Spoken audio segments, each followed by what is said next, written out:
फिन ब्याग है ल मैले बुनिदिएको हिजो मेरो दिनभरिको काम यही होला यता त्यसरी मिलेन है सानो कसरी हाल्ने त्यो त्यो पलमा छिराउनु है राख न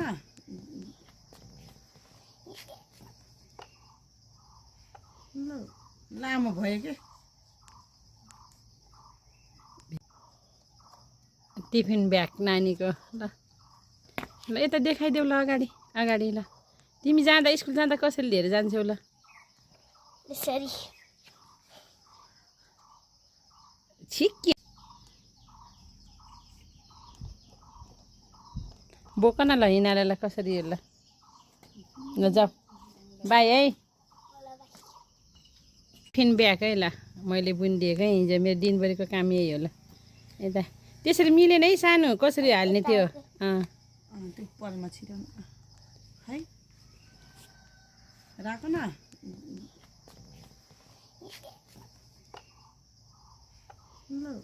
लामो भयो के टिफिन ब्याग नानीको ल ल यता देखाइदेऊ ल अगाडि अगाडि ल तिमी जाँदा स्कुल जाँदा कसरी लिएर जान्छौ ल यसरी छिक्की बोक न ल हिँडाएर कसरी ल ल जाऊ बाई है